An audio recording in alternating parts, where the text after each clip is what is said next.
Rydym yn chwilio am ofalwyr pontio arbenigol newydd i ddarparu cartref dros dro ond diogel i blentyn neu berson ifanc sydd wedi profi trawma. Gallai'r phlant neu bobl ifanc yma fod wedi cael ein anodd ymgartrefu mewn amgylched teuluol o'r blaen. Nod y lleoliad pontio tymor byr 24 wythnos yw helpu, cefnogi ac arwain plant neu bobl ifanc i gyrraedd eu potensial a'i galluogi i bontio'n esmwyth i'w cartref parhaol. Gallai hyn olygu symud i leoliad maethu hirdymor, dychwelyd at deulu genedigol neu amgylchedd byw'n annibynnol. I ddod yn ofalwr pontio, bydd angen i chi gael y sgiliau, y wybodaeth a'r llety briodol mwyn cefnogi plentyn. Bydd profiadau traumatig wedi effeithio ar blant mewn amrywiaeth o ffyrdd.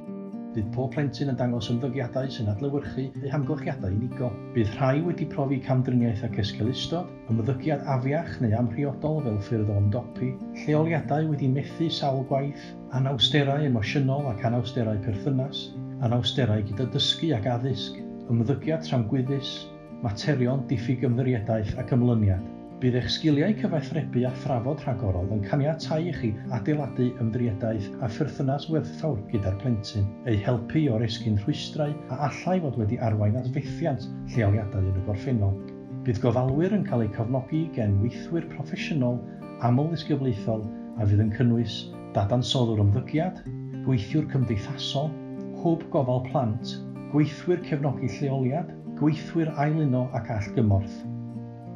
Mae'r swydd hon yn addas i ymgeiswyr sydd â chymwysterau perthnasol neu gefndir y maes gofal plant, gofal cymdeithasol, addysgu, gwaith ieuenctid neu ofal maeth. Os ydych chi'n credu mai gofal pontio yw rôl i chi, dysgwch fwy am y gwasanaeth. Cysylltwch â'n tîm neu ewch i'n gwefan e-bost joanna.lloyd.brigen.gov.uk. Rhif ffôn dim 1 443 425 007 ar wefan www.brigen.gov.uk/fostering.